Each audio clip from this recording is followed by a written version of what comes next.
Mo I he talamalo e whanua ka mai ngahi tala whakatapu ko dobe o ku whaatapu atu pa mihin talangata e te au whanei ki tōma mao ka tā mua e whainga maari e koe ni ke whahoko o kalama koia o whango tai o ne aia o ku whahoko atu I he hoatapu le lulu o wike ko dobe ku whaampe o ku wangolere e tupe ai whaho aani ke tiki mo tolu ki a pina pero whea whetu ku ki lawa o whanongoa mai e tau polo kalama koia pa mo e whafango sai o ne o ko watu tatari rei mo tatari loto fifia ke ate ki mo tolu ko dobe mo ka whakataha mo ki maua I he hoatani pe he whakatiki mo tolu te mo toki whanongoa ai le o ko ia whawhango sai o ne I ha o whainga maari I he taim tatau ko loto ke tatari rei ai whaiwhikau Sareswaka ki sene Australia whaiwhikau malo e tau mao e pongpongini mihena pa malo e ngau e pe me Australia na mo whewheha ke whaiwhikau pa me family ki he wike fo koe ni.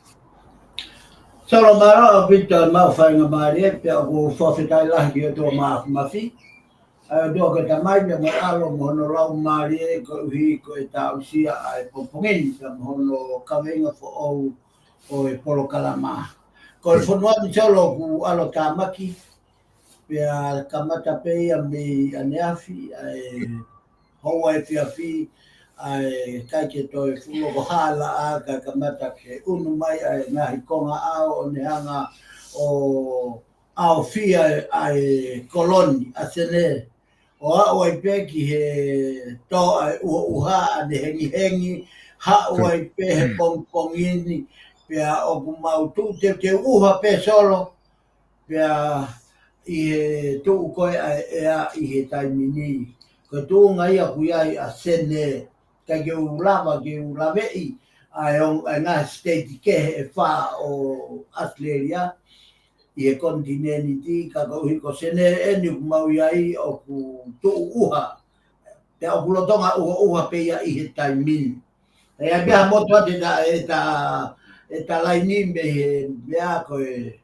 fu alo tamaki au pito ai foduan ko family o ku lelei be hangi be koia na ta update pia be he pare o ku ke longo fo ke taimini ke mo alu ate ka holiday I long week e ni pe kia au he to tu pia ku fai ta ke na to fo ki bai ki hona mai office ka ku mau pe o tari ja tai me ama na mai office ka ho ko atu e mau vei pa fai ko family le le be ko tu nga ko kuia ai family o fa pe tu nga kuia ai family ka ya fa tu ta ma pe ko ha pare ma e hoko solo malo bito ka fa kia solo malo bito fa ficar ko tu ko e ongo le ma pe ia kulava ke ma bi australiana me te pu ko imagino o ku mo le pe ko te family ke lava o hoko atu aki kalama I ahone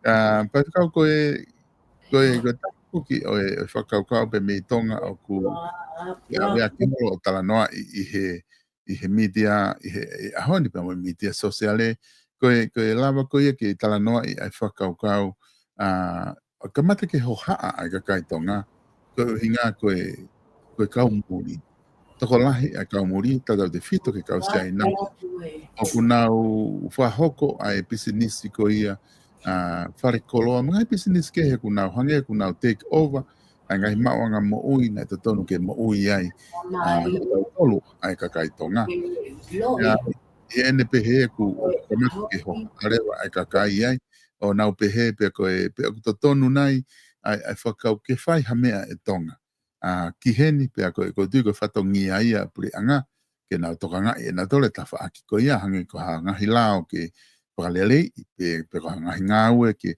lava o kwhainga ta a whoki he ko nau toko lahi o ka muri ko ni o ku nau I tonga I he o ngā o ku nau ririu kakai pea ia e kau muri ai o ku nau I tonga o ku nau o ke ai I he lao ko ia investment ni nau o me nau paangalahi ko inga ata lao ke nau huki tonga o business ai ke tokoni ke whonua ma wai hasenite e whonua pea ma wai whuku e nau tupu I he nau business ko whahoko ai ka ko inga ko e makatuunga ko I he hange ko nau take over nau tolu whadata ke whare koloa ko o si ke te mo ui hawangi whare koloa tonga I ha kolo I tonga maloko o ke iai pe ka ko fusisi a pito ko whakaukau ko o mai eo haku whai tala noa I ona ta whaka politikare e ta whaki e lao pa koe katok o hake ne ka venga koe ni ko uhinga o mai ki ta polo kalama e ko inga he koe wholofola whoki na e ai taimi lahi o koe ngahi tala noa he wholofola whai whikau ku ke mea ipe ngai tala noa ke taimi hiki ai haka inga ata haka inga nofo muri o nofo hafonua pe ku atu tau tolu o aveia o nofo muri I hafonua ange kono ave koe kau isileri ki ispite nofo muri na tolu ai pe ko haha whahinga tala noa whika waki pe moe kau muri ka koe haa lau ai wholofola ki he tuunga pehe ki he totonu koe o hakau muri ki hafonua pe moe totonu a tangata I whonua o whonua koe ia ki hafonua o kua tala noa nai ai wholofola ki whakawhai ke he ki nau tolu I he wholofola pe o whia mau pe ia ke tuku whakataha pe muri pe kakai tu whonua no whakataha pe hange ko te a moe ui te whaiwhikau ka te utuku atu ka te koe ke whahawahi ki ai. Ia, maroa pita solo mau whainga maari e, pia ko whawhitai la kauhi pe ta koe whainga maari a honi I he ta porokalama, pia mo whihui mahu inga o kuke mea e kuke hanga o tuku mai he ta porokalama ke ta kauhi koe sio pia me ta whaake ai porokalama. E solo koe tohi tapu, o kutala noa lahi au pito tohi tapu ke taimi o ku whatong tonu ai e o tua e kolistu tone aina ne whaki ki Isileli. Ko nau, mana tui ka whaki e nia whaki ke ngai haa tui. Pakane, o au ke taimi na e kai ke pure I whakaa tui ka pure I whakamau. I e taimi koe na e whanonga mai ai mawhai, pia mia Moses o tukutuku au mai ai o au ka siwa, ai tataki koe o e whukainga Isileli. Pea o tala noa ai tohi tapu ki he pau koe ai kau muri o au ki he o he ai e me whanau. Ai ka pande ka ki tuk whakatawhaaki a Isileli pia moe tohi tapu ka tasio ki tonga. Nai oskom na nita ai o tua ia pia motu pou uluaki. Pea ko na nite ko ia e whai e malu ia e o tua. Kai ki tau insiua na don na mana ulawe ia e ta polo kalamani. O ki kai ko tonga ia ko whanua ke insiua ki hakautaha malui. Aki ai paanga mo e koloa. Kua osi insiua ai whanua ia pia mo hatu I pia mo hono kakai hau e ki osi insiua ia ke o tua. Hoko mai lewa ai mahat whakaauha na ku tau kaila he porokalama ngā he porokalama malanga ke owa na hoho a tonga. Ka ke, koe kaila whokia mele o e tae iloa. Ka koe ui e kei pure pea nau tolu o nau I. Ko ngai porema koto pea o ku hoko ke ka whanau Isileli ai. Nai uhi ngai o na whakahuki tua ki nau tolu pea me ispite. Koe lahi o fai tai totonu, fai tai whakaotua, o au ke tāmate whakapō mo ngahi a ngā hala ke ai kau muri, na kamata ke pihia ai e me whānau. Tutun lewa toa ka mo sese, whahua ka e whanau ki tua, ave ia whanua ko o te taki. Sai, whai mai peo hao ma vai ua a Israeli pia mo siuta. Ma vai ua ko ia o hofi a Siria a Israeli. Makatunga pe i e pau u. Mo mau i e koni sutone mo e lao. Sai, hai me kai hoko, hangarema e whanua anga hala, mo e whanua ai tauhi ai tori o pure e whanua. Hoko mai kai lere taha mai bei siuta. Lere mai beka siuta o au, o toi pau mo siuta. Pau wa siuta, mau i e lao, pe nau hau. Hanga ke situ am heo tua, hangarema heo tua, whaka ata ai whiri ke hua da Babylone mo Nebukadneza. Ka laiki holoki mo tempare, te tuku mo e koloa mauinga o e tempare, ave ina doki Babylone. Ave godi ai tau e fitu mo fulo no tau hi ai ki nau tolu. Pea nau poto rewa.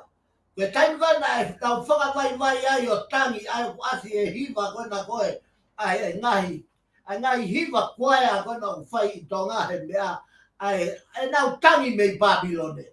Pea toi alo ofa e o tua i a Koresi, pea mei Pesia. O hangarema tui kona o Pesia, e Koresi, o ne toi whakaata mai. Hangarema e o tua o ange mālawa a ikuna ki a Koresi. Alu hoa Koresi o tau i a Nebukadneza whawhok mei kakai ko ia. Solo koe palparema tonga, na te osporo kalama i ki mua. Ka pau he kai nau whengai ke whakangata i kau sia i nā. Ko hi he whaingata he taimini ke nau whakangata, ko hi ko e whupaanga, mo e whukoloa, mo ngahi lelei, auha mama ko e niu, nau humai mo ia. I kai, ko e tohi tapu, whakangata. Ka tau e pea pe mu, whakatonga, te kai ke tau mao e tau tokolahi kau he pe lu. Te kai ke tau mao e tau tokolahi kau he pe lu, ai nai whanau i ki nau to ispide. Ka nai whakangata e he otua. Hanga he otua whakangata. O kia ma whai whakangata e otua. Whakatonga e mea unau ke ai. Whakatonga e mea unau ware ai. Area na tō pēta e whakalotu. I kai, koe me whakalotu ke whakangata e whiri. He whaia hawa iwi o e kakai lotu. Ke nau hanga tau ko si hova tō tā pēta un ma whai. Ke na hanga whakangata hapureanga. Pako hinga ia ko. Fie mau au pito ke li liwe ko ni stutone he tu e tai minito. Okay. Oke tui ke mea o hea ki he polo kalamani. He koe ngahi i sone na o mai o ku lahi e tau he. He ki tau tolu o lere tau tolu he uhinga pia kono whakatuta magen tolu. He koe tawala koe ke uhinga whakalotu o koe ke tawala mo oni ke uhinga whakalotu ke iyo. Ikai. Ka koe tawala ki ai ko hange tau ma na pe tai whakalotu koe e tau mea whai ke kau muri. Ikai. Solo. Koe kau muri te whakaau kai ponua. Koe kukore aki me polo kalamani. Koe tau lue ta tau tolu ko ni o keilonga apea tonga. Mei he visone tala whakalau maari e. Niriwa ko ni stutone e ia. Ake uhinga ko ni soro. Ake uhinga ko ni. Na e whau e ko ni stutone he taha malu fitu ni ma. Toi pe tau e taha, pe koe ai ngahi tau si, pe ka kate ua whei tau. Ko e poto whakalaka o e tangata, o smau i e tonga. Ko e kaumata, ko e kakai, ke nau katake whanua, o smau mo i e tonga. Ko e kau maa oni, mo e kakai lotu lerei, maa mo i e tonga. Ka ke whakatoka ngai, ma pelu katoa, ai tau tangata e ahoni, ki he konistu tone ta malu fitni ma. Kana e whiunga pe ia, pia mo tupau luaki, pia mo misa peka, i he taha malu fitni ma. Kua wai senturi eni, fia mau ke liliu e konistu tone, he kapau he kai liliu e konistu tone solo. E au e whanua ia ke tunga whakatuta maki au pito. Te tau mawhuri ka tolu me he ofa anga o e otua, o tau hawa tato ko fili o tua. Solo ka whafokia. Mahalo pito, whai whikau kou tui ku mahino a pito ai whakau kau koini, ko ke o mai whikau aki pia moe wakai ai fola ki he palaparema ko ia wha sosiale pe wha ekonomika ku o hake he ka ngā pe mitong, whikau aki pia moe ngahi matakari muri, o ku nau i tonga ka kou pehe e whai whikau, te ta alo ki he ke konga e ta polokalama ke lahi hao taimi ki o ngā ke ka venga mahu inga eni, o ku tā hoko atu ai. I he wike ko o sina ta tala noa foki ki he whakalere ai o tua pa mo tangata, ai a koe uho o pekia, ka koe ahoni o ku ta hoko mai ki whekau ko ia o toi tuu, pa te watu rewa ke te koe whai whekau, ke hoko atu i ka venga ko ia koe whekau o toi tuu. Malo whai whekau. Maro bit solo mau whainga maria ko hika ta hoko tua ke konga ua e ta polo kalama, ai koe ta kaweinga me he te pire whakalau maari ai oe aho ni koe whekau oe toituu. Pea mahino peia koe whekau oe toituu, he ko sisu kalaisi koe alo e o tua mo ui koia tō tāpe kua ne toituu. Pea kia pea ne toituu mai. Pea koe polo ia oe whaahinga oe tangata a nau tolu ko tōpe kua mohe. Nau tolu ko tōpe kua mohe, koe polo en, ko sisu kalais, koe alo e o tua. Sai koe kono vesi o kutato mai ke whaia e tatala noa i he polo kalamani, koe kōsperia sione vai ua noa vesi ua taha aia o kupehe lau ai vesi mei he folofola. Peane toe folofola ai kia te ki nau tolu. Si o to ofa atu. Hangene whekau mai au e he tamai, pehe o kuau tuku atu ki mou tolu e au. Aia koe tuku koe ai vesi i he ta polo kalama, koe whakahoko whekau. Koe uhinga e ta kawinga, koe whekau e toitu. Koe foi whekau, mei he tamai.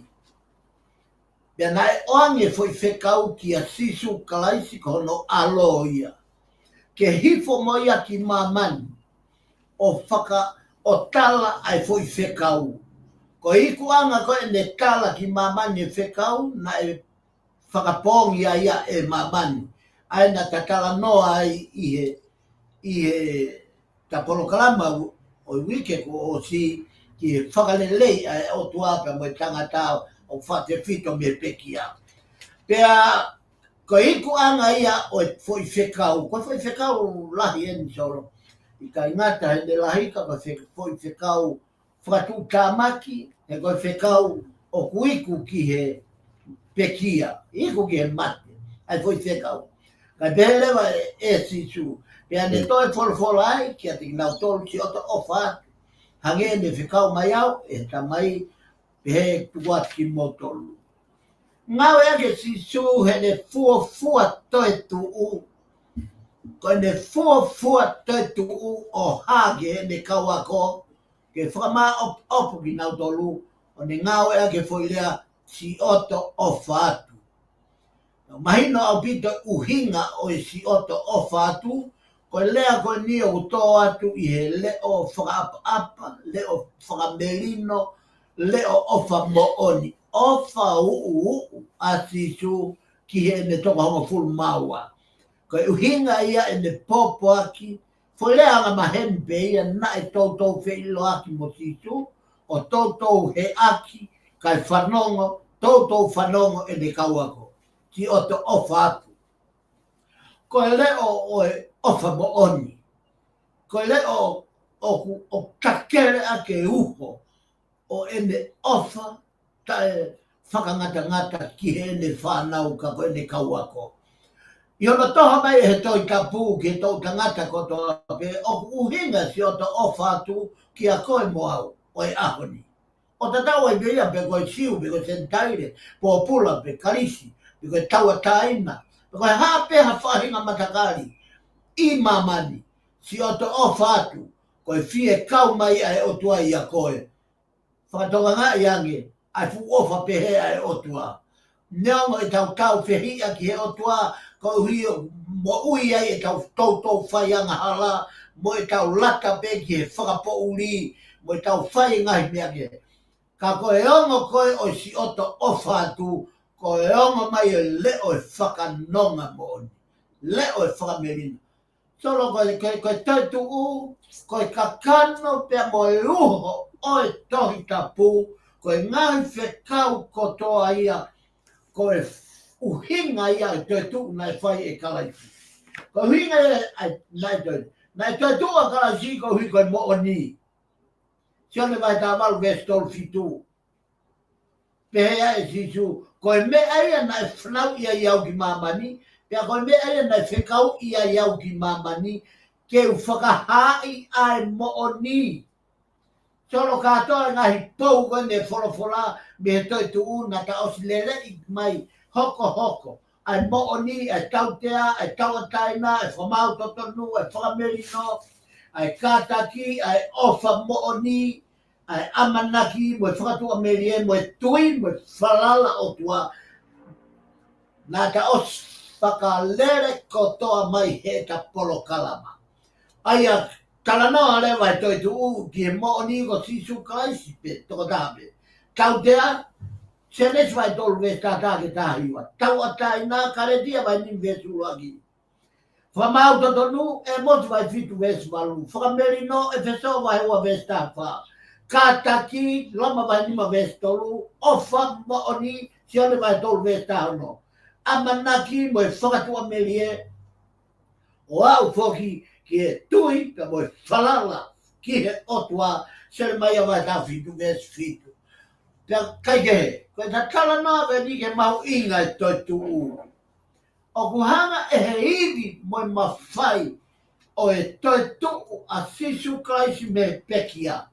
O ne whaka mā opo opo mai, ai ngai teftoi, uhoi mo ui, pe koe ka kano lo loto o e tohi tapu, aia o mau inga ia. Ka gehe ko e whiawhi, ko e ne haa ko e ne o whai e fwoi wholo whola tolo, e whiawhi pe ia o e ulaki aho. E whiawhi pe ia. Ulaki aho pe. Pea i hene e whiawhi ko ia i e ulaki aho, na ne toi tuku ai a sisu, pe me he ene pekia. Na ne haa o whiloaki pea mai ne kauako, na e oho ware au pito e ne kauako, he na e haku ia, o ku nau lolo tonga tātā puni whare ki nau toluia i e loki i olunga, aina nau pāsovai. Ka na e tatari ai laumare o e toitu u, ka e olewa ke nau mā op op. E solo ka pana ke whatonga i hifo he tangahi polokalama, na tatala noa mai o au ke toitu u nai mo vete ai e kauakoia. Ne lau he kauako ko nau ngai whainga maari e ke nau mātukua ko hui he kua pekia ho nau taki. Ka koe hui, i e nau whakakaukau pe ka e whaka o wale ki a nau tolu, a e nau tāta apuni whare ko e nau mana wahe ke hātiu. Mana tōku e tūko e tai miniku o kamata ke ngaue ai whonua, a Israeli, kua toi tuku, kua kamata ke sasala e tala noa ia, kua toi tuku a situia me pekia.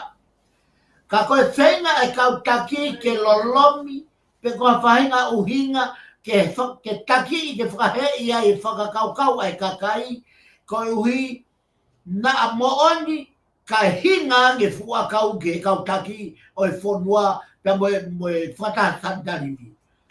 Pe lola tonga koe e nau whenga nau tolu ke na honga fufu i e toi tu a sisu, kua tu a sisu ia he lotolotonga o e loki koi i olunga.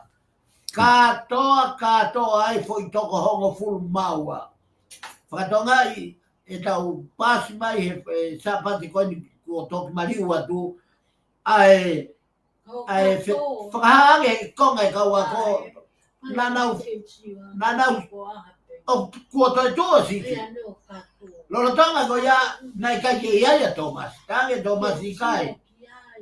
E kai ke tu ia kua toi tu a sisu ka aua ko wala ki hono matakako. Pea te wala ho nima ki hono waka.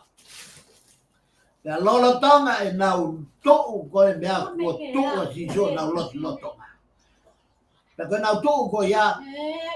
Tōno ko mea pia kuhoko. Peka mea pia kuhoko. Ka o mare pe kuia taho te whalala ki ai. Peka te ngāu e moia. Peka i kai ngatai. Kai hoko mai. Kai hoko mai ai mea. Kai hoko mai hawhai ngata. O tau ngoi pe tau tōruia au ku. O ngoi pe tau tōruia au ku. O ku whai ngata. Ko no ngā. Ko tau whalala ki a taha. Ko hi ke te tau malu ai. He te tau malu ai. Pei kai ngata he tau malu ai. Ka tau whalala ki ai he te tau hao ai. Pei pe he kau ako. Nā no he kau ako. O ko nau malu a ngā sisu. Kai mahino ki he kau ako. Kua more a sisu ia. Ia tāpana tū ai a sisu. Ia time ko ia ko aluhifo e na wongoi nonga. Aluhifo e na wongoi. Aluhifo e na... Ke aluhifo ko e... O whakakau i nau tolu. Ko sisu, ko more, pe hikai ke to iaha nau amenaklere. Whakafokwha ko tō a sisu o nau loto. Ia tū ko a sisu i ho nau loto ngā. Mahino au pito. E nau tua si sua nau loto ngā. Won more hifo no ai hoha a, more no ngā, nau mau e fie maari. Mai na doi fie maari la. Ia, koe taha ia i he. E kai mga nai tua si sua o nau mau ai nonga ko ia. Kamata rema ke hau ho nau loto lahi, nau falala ki a sisu. Ta o mo onibe. O lea wena whai sisu Tomasi. Ala mai. Ala mai ki hoku waka ke ala mai ko mata kafo. Ala mai ko mata kafo. Pia, ia taimi kona e ala doi. Te kai e ala a Tomasi. Ia pe mai e sisu. Ala mai ko hoku waka mo mata kafo. Tō lafa Tomasi pia mo ene whakamooni ko hoku e hibe mo hoku otua. Koe mahu inga ia e foi ai whekau e toi tuu. Koe whekau e toi tuu o kune hanga kātoi ai ngahi mafi o e moui e tangata. Iwi malohi o e tangata.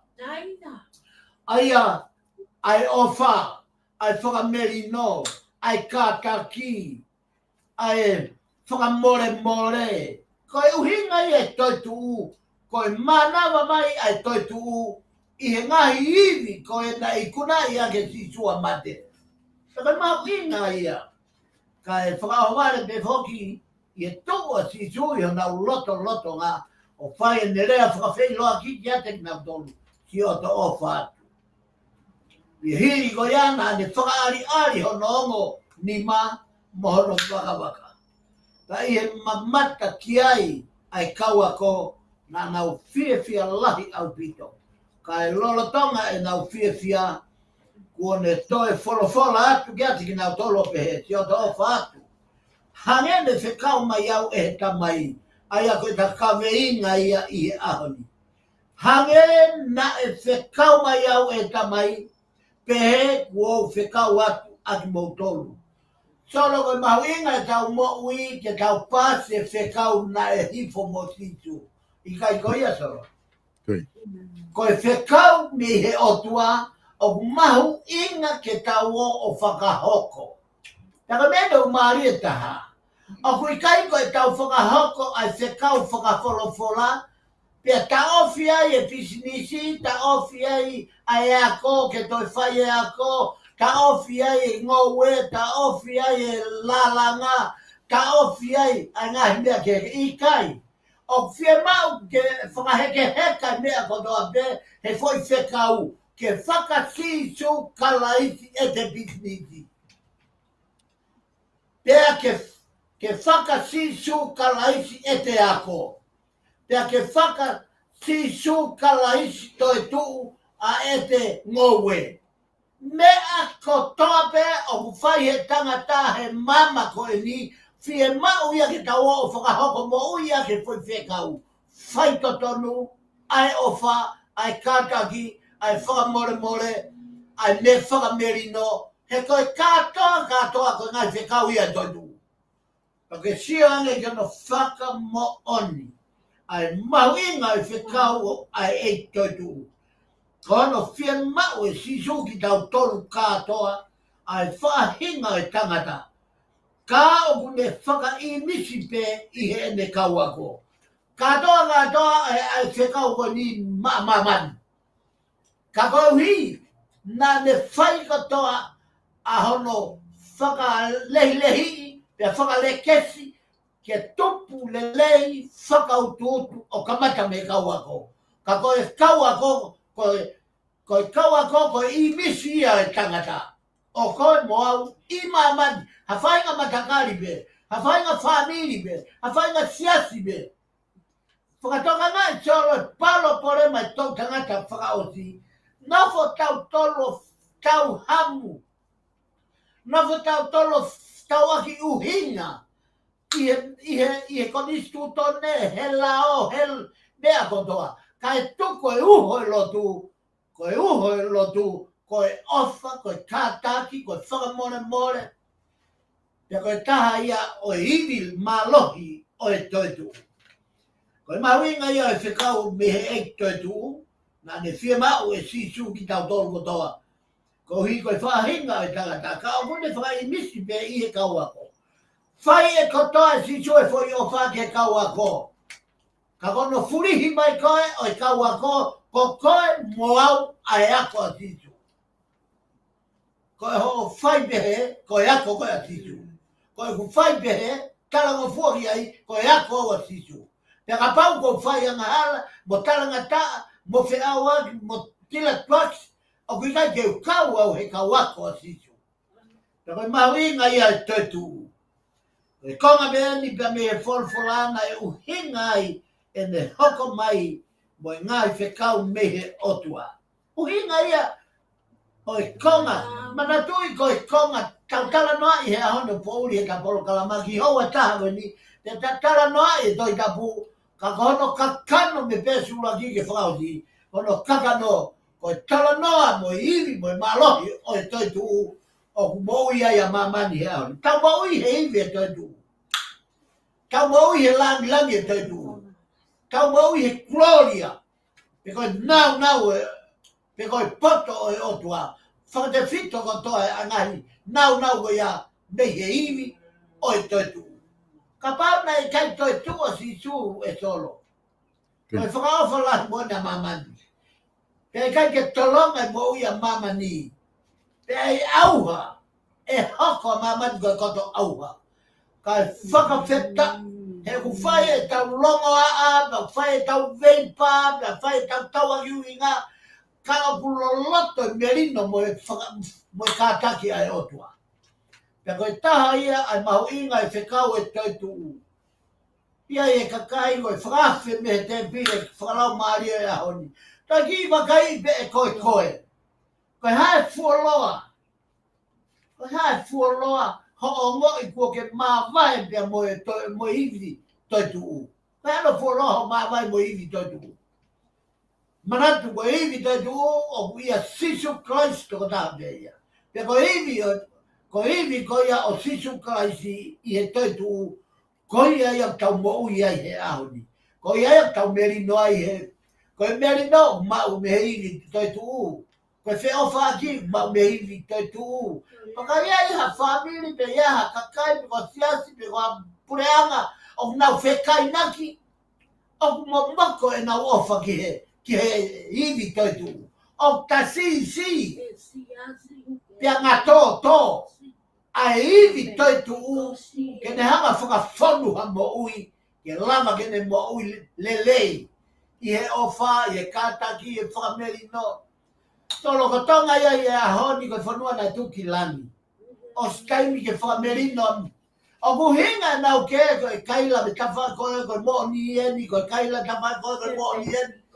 O tau hamu nau tolu he mo ni, Kai halaia si sukrais. O ke tui ke so. Koi, mona be. Au toton ke tau whakafoke mo ni ka si sukrais. O kui ka whakafoke whakarei polo. Ko tautau malanga me heni. Aua na ke whakamaui hasiasi. He toki ilo pe ia mehe o tua mo ni. Pe ka pau o ku fua ilo o sivi ake mo ni. Kai ke tau pipiki he lei polo he tai mo ni ia ki he tohi tapu. Ko e tohi tapu, ko e tau tui, mo e whalala ki he iwi toi tuu o sisu kalaisi. Ngai po tohi eni, o kune hanga whakamā opo mai e ta polo kalama ko ia i he kaweinga ko e whekau e toi tuu. Ko e konga pe en solo. Ka ta nofo hifo fatu e toi tapu. Ki e mahu inga e iwi toi tuu.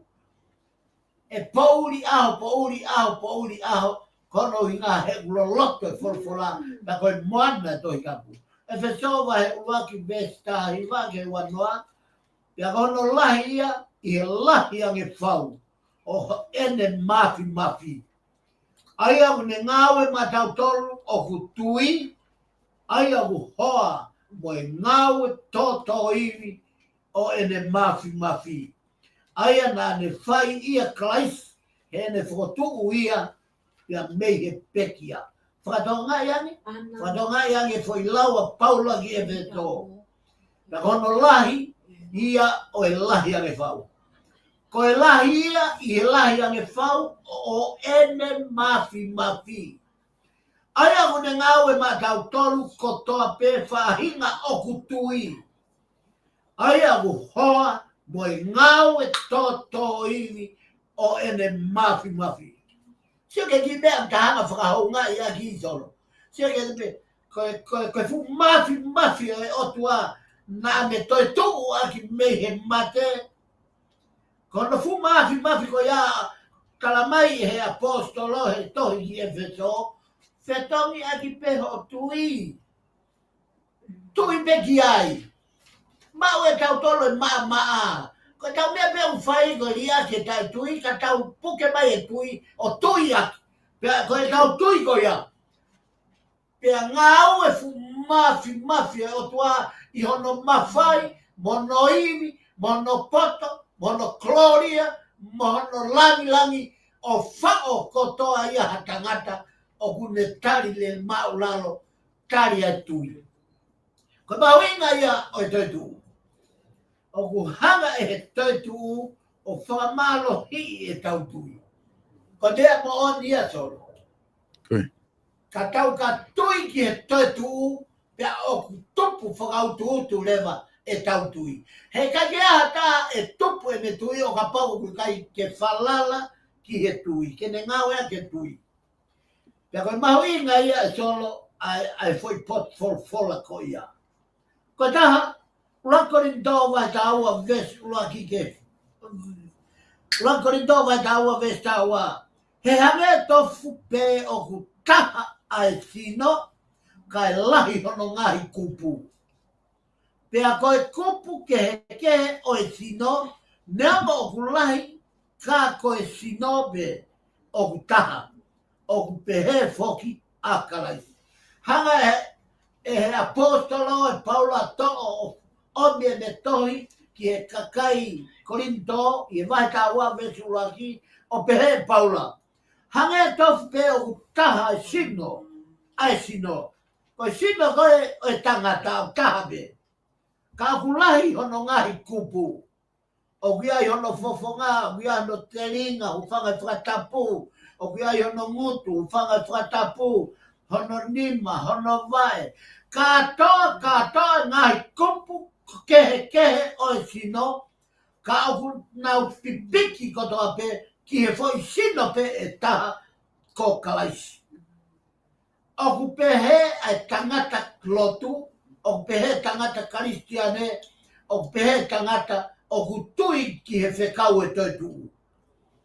Oku ko ene pipiki ki a kalaisi, pe au toki hanga e kalaisi o whakapoto i ia. Hanga e kalaisi o whakatau kei ia. Hanga e kalaisi o ako ia. Hanga e kalaisi o whatu maari e ia. hanga e kalaisi o whakamao ni o ni ia, hanga e kalaisi, ko ui he ku pipiki ki he sino. Ko e taha, ko spere sione vai wano vesi o wa. Pea ia ne lea pehe na ne ho, ki a tekna o tolo ne folofola, mo mau lau ma li ma on ya. Ko e taimia na ku ngawe e fu matangi ko ia ko e lau ma li ma on. Manatu ko e foi vesi ko e nai e kosperiacione te eki ke pekia a kalaisi. Ka ko e ne fanga atu eni ke hu atu ki e kolosi. Ka ko e nai whakataha ena me ne kaua ko, ka ko e taha ena ne ako naki nai whai pia ne pehe ai, pia ihe ne lea pehe na ne ho. O mauinga ke karistiane ke ne ilo, e he karistiane kotoa pe, he kaite ke lava whai ha mea, he kaite ke lava o ikuna i ha mea, ka e oua, kua whakaata e he laumarie ke ne ho atu, manawa atu, o whakapipiki a te koe, ai mea ke whai pa te ke toki ikuna i mea koia. Lea behe, na ne ho, kia te kinau toro ne folofola, mo mau lau ma lie ma onia. Mahina mai ko lau ma lie ma oni, ua pekia ai kakano, kap pia mo sisu, ua pekia hono kakano. Mate ia, he koe natula ia kakano koe mate. Ko hono lau ma lie utai mate. Pia koe mate koe e kakano kai kei mo ui e lau ma lie. Koe koto ma oni mo oni. O ta tau be ia sisu, pe kokoe, pe koau, pe ko hatahabe. Hatahabe. O kai ke uhinga e nia, o whakaata he toi tapu hatahabe. O au ke masiva ma ulalo ka e ako. Toko tahako toa pe, e mate hono kakano, o lea ke e toi siope, e vai tol wha, mahino e siope, e kai ke umata a eloha. Kai oua ua foki a efu ki efu efu. Pea tau toki mamata o tua rewa. Pea koe taha ia i uhinga koe na. Te he sisu hene. Ofi foki pekia. Te he sisu. Pe ene rea pehe. Nande hoki a neki lau dola folo fola. Mou mau lau maari e maari. Foi folo fola ena nai ave. Koe foi whekau ia tolo. Koe foi whekau ena. Mou mau lau maari e maari. Solo, tō tāko tō peku te whie mau e poto, tō tāko tō peku te whie mau ha mea. Aina e kore he profita ko Joseph Tamita. Aina e kore e Misa Moritoni. Aina e kore e Martin Lutero. Ko Martin Luther. Hataha pe, Sione Wasele. Nā nau kore e nau tolu, ai langi o otua. Ko hinga ina o nau lava mea. Ko hinga ia kua miliona ai kau mui. He ngai siasi. Ai na e tonu e nau tui, me nau falala, o ngau e aki a hivi, o sisu toitu. Mau kotoa ia, i e whakakau, ko e ho atu, ai malohi o otua, pia e toki lama lewa, ke tupu e mea kotoa pe o tau wha. Sione vai wanoa ve sua tolu, ka pau te mau whakamore e hia a hani ihi, mo whakamore, ka pau te mau tuku mea e hia a te tuku pe. Tolo koe whiri lahi taha ina e lotu, koe mo ui tai whakamore. Whiri lahi taha ia e lotu, koe mo ui tai whakamore. He kuhanga he mo ui tai whakamore, o songo e matapaki he, hoto hala ki he wani.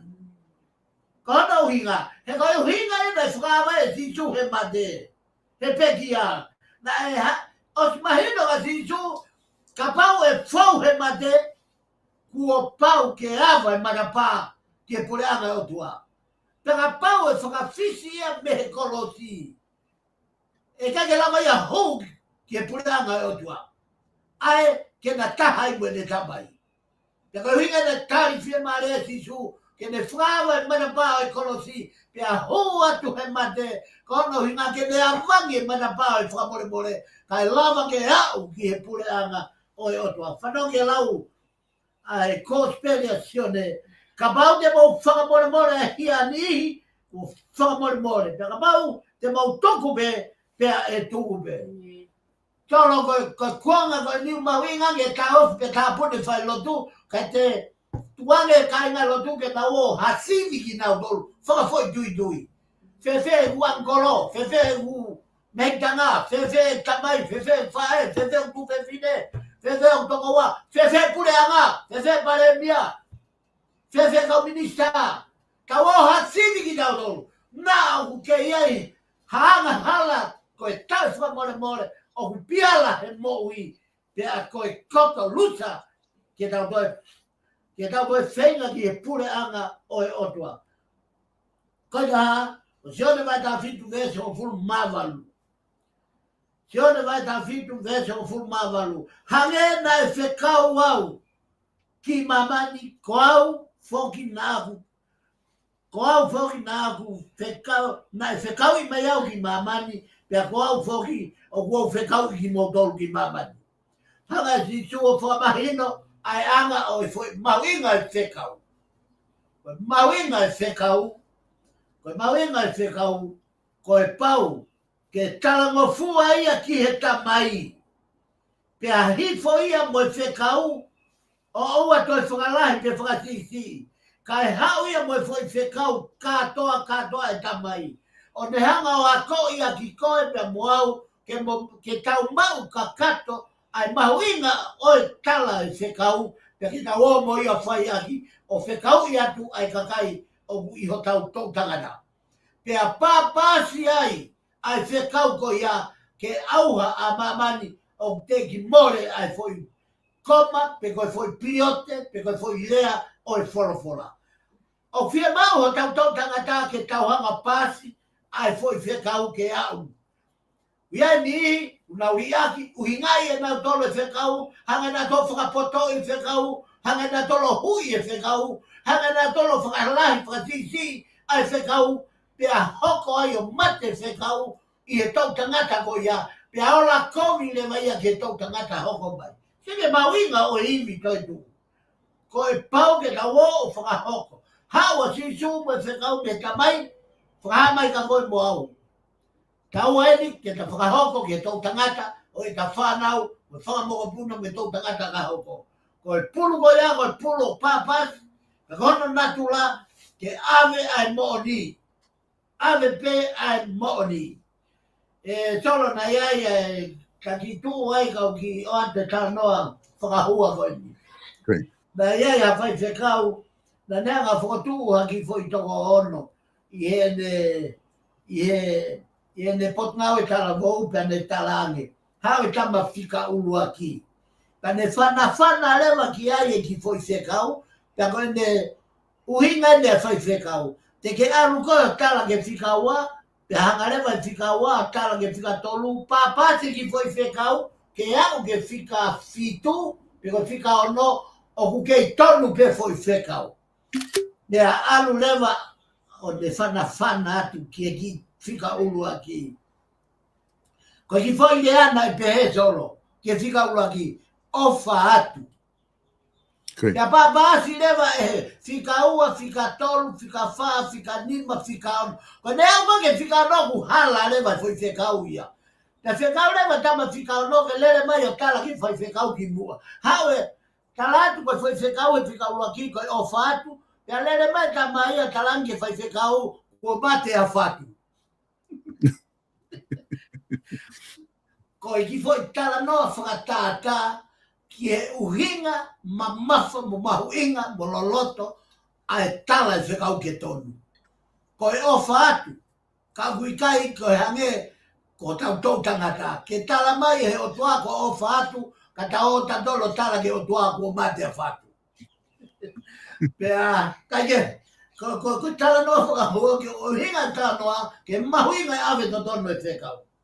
E kai ngata ai, Yona vai wano vesua tolu ka pau te mo whakamoro io ko iana ta toki tala noai. Yona vai ta fit vesta valu hangena e whekau mai au. Yona vai ta fit vesti ua ua. Pea ko e langi kua ke tuku mai ki a te au. Kua tuku ia ki a te kinau tolu, ke nau taha o hange ko e ta taha. Ko e fo i whekau maari ena tolu. Anong ke lau e fo i whekau. Hange na e kai ko ki mou tolu. Na e whiri au. I kai ko e whai tione vai ta whit vesua. Pea ko e langi kua ke tuku mai ki a te au. Kua tuku ia ki a te kinau tolu. Ke nau taha o hange ko e ta taha. Ko palpare mai ni solo o ko uhinga i mea koe longo aka. Koe ka pate ki e whakaukau loloto ki e toi tapu. Ai maari e koe ai foi uhinga. Pea koe langi kua ke tuku mai ki a te au, kua tuku ia ki a te kinau tolu, ke nau taha o hange ko e ta taha. Solo koe, ko tau mate a ngai langi. Hange koe ni. Ka pau e iaha pala o wheksa te neanga o talaha se kau ki a toko taha. Koe tala tuko ia, pia koe whekau he pala o wheksa, alo tala ki e kakai, alo tala ki a hai. Ai whitio koe tala whekau, alo tala ki a hai.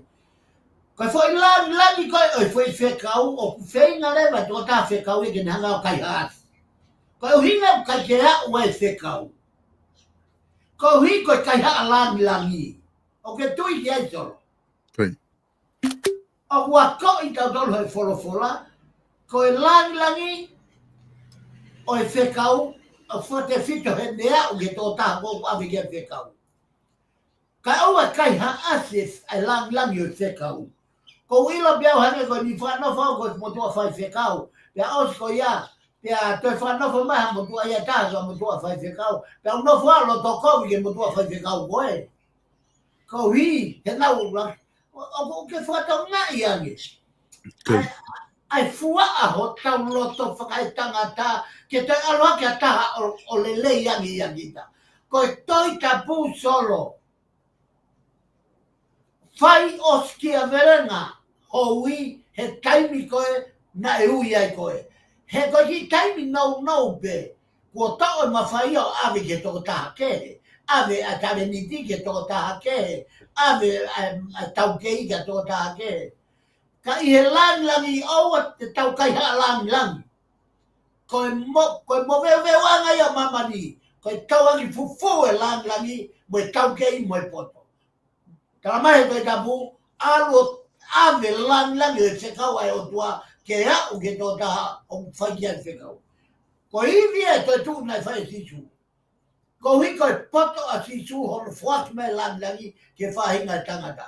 He ka pāna e fufu e sisu e langi e i kuna whewhe ai peki, o toi tū e pekia. Kai koe taha, sione vai ta fitu vesu o hua.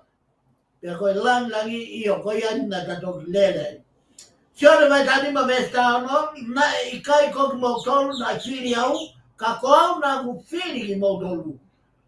Pea na aku whakanofo ki mau tolu, ke mau alu o fua, pea ke mau nofo mau i ho o mau fua. Koe mahu inga e whekau, he koe otua na ne whai ho tau ui. Na e ui koe o tua solo, hange be koe ngau e kuke toto i mi hono whai, koe ngau e whakamitia, koe ngau e pea o mo oi e fulau miliona i he polokalama o kuke whakahoko me he kakai. Oi kai ke ngata pe me whekau whakalotu, whekau whakapolitikare, whekau whakamerino, whekau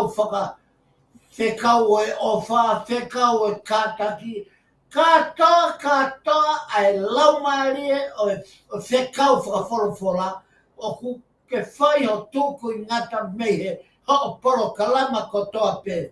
Pea o whiamau mea ke mana koa e he kakai he kuhā atu ai mafi mo e langi mo e pote o tua mehe o poro kalama.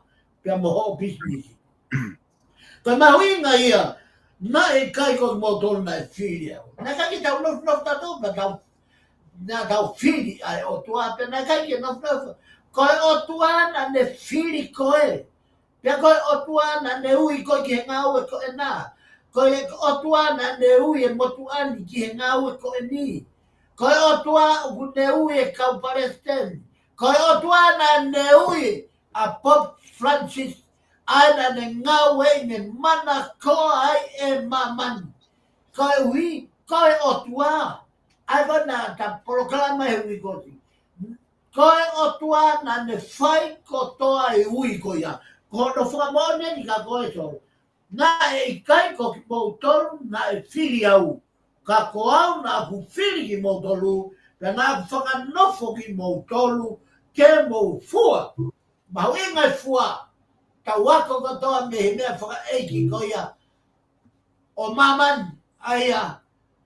Abu silonga mamani pia tongo loto e fuka puranga ko doa be kia Bob Francis ko e hui ko e whahinga fua o e whanofo na whai e o tuakia te ia o mana koa ai e kakai ka kono ho o e whekau ko e uia ai o tua ko e whiria ai o tua whiri tonu ane pe whiri ai o tua hato e whiri.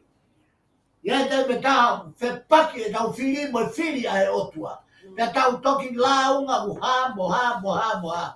Ko e otua, ko e le leitaha o me lava e ia sio, me he lola tongani ki he kahau. Pea au pehe ui tangata ai otua. Pea ko i mahu inga ia.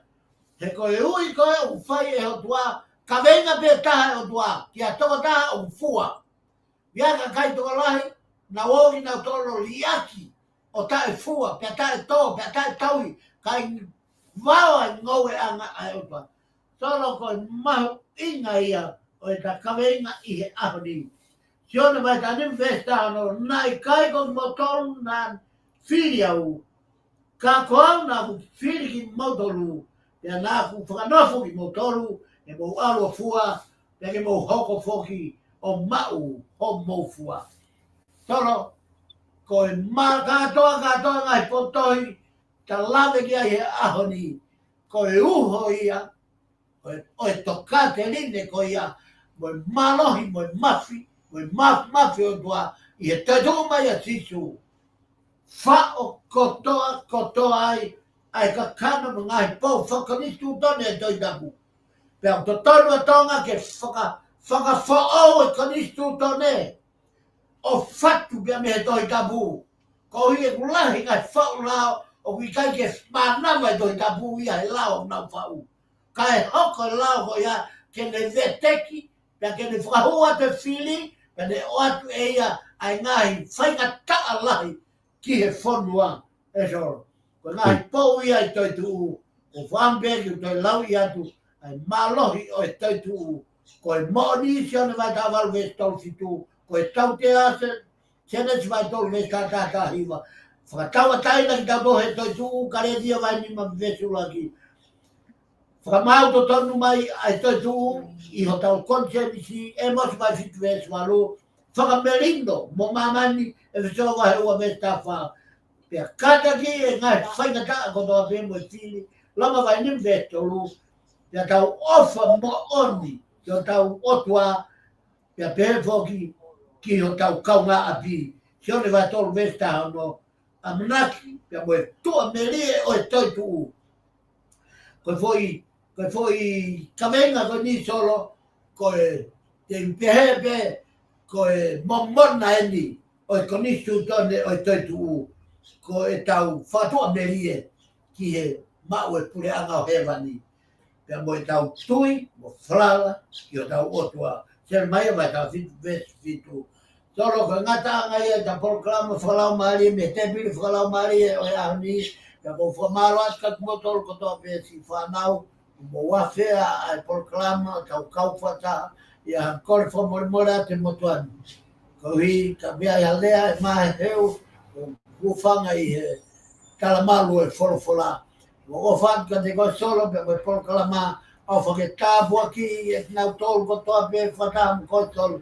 E lau mare maa nini o whakafonu, pe whamarohi, pe whamaoni, ki mamani o moui ho tau otua, de familino da tau fe ofa aki. A fata motor ko da be mo wa fe mai ai te pile fala marea honi. Solo malo pito tuai ke ofa. Malo pito whaiwhikau wha malo atu I he lawa rei ko I proklama whango tai nei ki ahon. Nā kua malo atu ka inga ho mō mui mai he proklama. Ka mo e whawhia ko taimta tau ka hau, ka mō mea.